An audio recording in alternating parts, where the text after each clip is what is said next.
welcome to Home Recording 101. I'm Ren, and I'm going to be your host for today.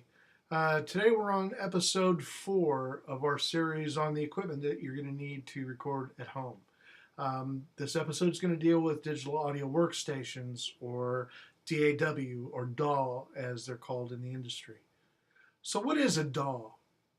Well, a DAW is a digital audio workstation. It replaces the old analog multi-track tape recorders with a digital format that works right in your computer. So it's a small format. It takes a very little space and is very, very high powered. What used to take up a whole room of equipment now fits inside the space of a computer and on your desk. What it also does is it provides for an easy recording of multiple tracks of audio. And then adding effects like reverb and compressors and EQ, and then giving you the ability to edit the tracks that you mix, and then mixing everything down into a stereo output, and all of this in an affordable package. So what DAWs are out there? Well, there's so many, as many as you can think of. There's more coming out every day. But I'm only going to deal with probably the most popular of the DAWs out there. First, and probably the most widely used DAW out there, is Pro Tools. Now, Pro Tools is also probably one of the hardest of the DAWs to use. It's the most intensive, has the biggest learning curve, and really for me, the only reason to use Pro Tools is because so many other studios and people use Pro Tools to record and share projects back and forth. Currently, if you were to buy Pro Tools, you'll be buying Pro Tools 12. If you buy the whole system, it's $599. Plus, you have to buy an iLock key, which is like another 50 or 75 bucks. For my money, that's just a little bit much. Now, Pro Tools and Avid are going to a subscription-based platform which starts at $29.95 a month. That you get Pro Tools and you get all of their plugins and updates on it forever as long as you pay your subscription fee. It also allows you to turn it off when you're not using it, so you can save a little bit of money that way. So at $300 basically a year, or $360 a year, if you keep it for a long time, it's going to rack up some money. Certainly more than the $599 than if you just buy it. So Pro Tools to me really is not the best option. It doesn't have the best sound engine in my opinion. It's harder to use than the other ones. And I think there's better options out there. So what might that look like? Well, Cubase is a system that I use. I use Cubase 8.5 Pro. I'm going to open Cubase up too also and let you take a look and see what it is. And you can see here, Cubase starts at, on the entry level, $99, which is their Elements 9 music production, and goes up to $579 for their full Pro model. Again, I like the Pro model because of the functionality. I'm a Pro level user, so I like all the functionality that it provides. Cubase to me, I think, has the best sounding sound engine out there. It's warm. There's something about it that just really makes me enjoy the sound quality.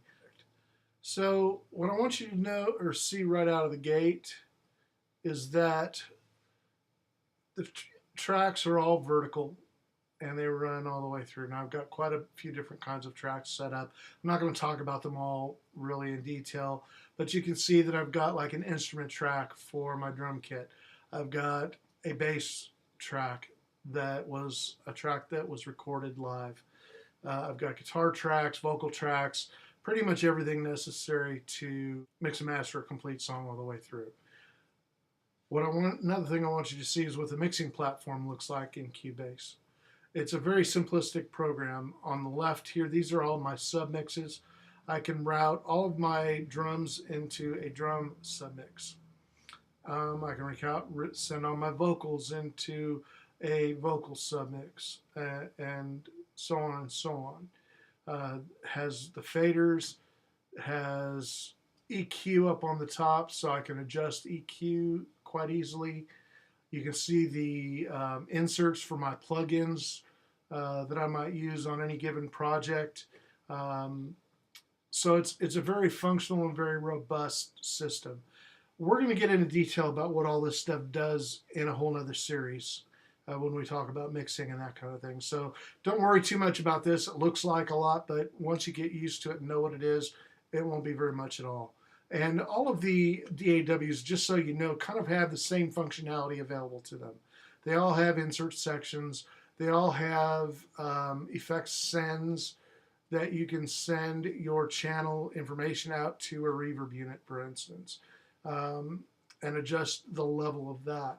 So all of those things are consistent across the board in all of these DAWs. So that's kind of what it looks like.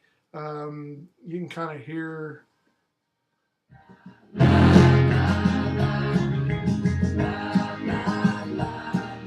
I'm not going to play a whole bunch of it for you because it hasn't released yet. But if you're interested, that's E. Marlowe, and her CD is going to be released here pretty soon. Anyways, let's close out of Cubase. I'm not going to save it because I don't want to save what I did. And let's go talk about some more stuff. So PreSonus is another interesting software package.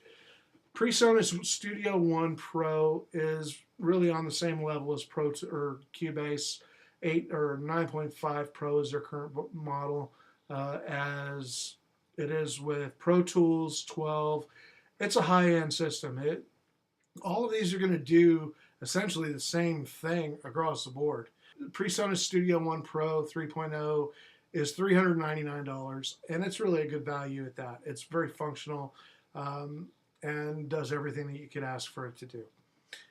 Another one that I don't have on here that I use and have used quite a bit is Reaper. Now, Reaper Audio Production Without Limits. This is a bit of a different group of folks. What Reaper is a very low cost, really, really high quality recording system. It gives you the ability to test run and test drive it and utilize it for 60 days for free before you have to buy the license for it. So how much is the license on this product? Well, it's $60. What? You say $60? That's the discounted license, $60 to utilize this project or this program. It's full function at $60. It does everything that you need to do. If you're going to use it commercially, they want you to pay $225. So what does Reaper do that is different? And there really isn't much. I mean, it's kind of the same format as Pro Tools or Cubase. It has all the same tracking systems. It's wanting me to update. That's something we'll talk about in a sec. It has stacked tracking. It has a mix function that gives you the ability to put plugins on the channels in directly, as well as send channel information out to auxiliaries like reverb or that type of external effect. So it does everything that all the other DAWs do, and it does it very well, and it's very, very affordable at $60. And this is pro level stuff. This is not like the LE levels of Cubase or the entry level Pro Tools that are like really scaled down because of the cost factor. One of the things I'd really recommend is that you, before you buy one of the DAWs or use one of the DAWs, get a free download trial version of it. They don't last very long, but it lets you go around and goof around with it a little bit. And if you use that in conjunction with a video tutorial, you'll learn really quick which DAW is going to be the right one for you. There's no right or wrong when it comes to that. Whichever one is the easiest for you to use and makes you the happiest in the production chain, then that's the one I would recommend that you go with. I personally like Cubase because of my background in analog recording and how the workflow is, but everyone is different. So that's kind of a heads up on that. There's a couple of honorable mentions that I want to show you also.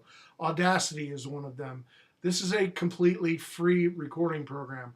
I've never used it. I've heard good things about it though. So it's something that you might want to look into. Another is Harrison Mix Console. Harrison Mix Console is kind of a newer DAW, but it offers a very analog flow and feel, along with digital editing functionality. And they've got two levels of their product. They've got the Mixbus DAW, and they've got the Mixbus 32C, which is the higher end DAW. To purchase the 32C, you're going to spend $299. To get the standard Mixbus, you're going to spend $79. And I think I got an email from them today that they've got a version for $39 available of this exact program. So, you know, Harrison is a well-known company for large-scale consoles in recording studios. So it's well worth looking into. I haven't played with it, and I probably will at some point look at it and see what it does and what the benefits and what the pros and cons are. Another one is Ableton. And again, this is not one that I've used. It's a little bit pricey, $3.99, but I've heard good things about it. The thing that I've heard about Ableton that's interesting is that it kind of crosses over between a recording software and a live music presentation software. So you can kind of use it in both environments. So something to think about and look at. The next one is FL Studio. And again, I have not used FL Studio in my day, but it looks kind of like a regular recording format. I don't really, again, know how it works, what it does. The download cost for this, let's see if I can find it. FL Studio 12 costs anywhere from $99 to $899 if you buy it with every single plugin and everything that you can get to go with FL Studio. Again, like we talked about in the last segment on IOs, all of the IOs come with a version of a DAW to start with. So I think that's a good place to start. If you want to expand and grow into more functionality, then invest in a higher level. A lot of times, if you stick with your DAW, they'll have upgrade costs, which will be less because you've got like LE, you can upgrade to a full range product cheaper. So I hope that gave you good information. If you have any questions, please feel free to contact me at info@arencreative.com. I'll look forward to your questions and I will answer every one of them.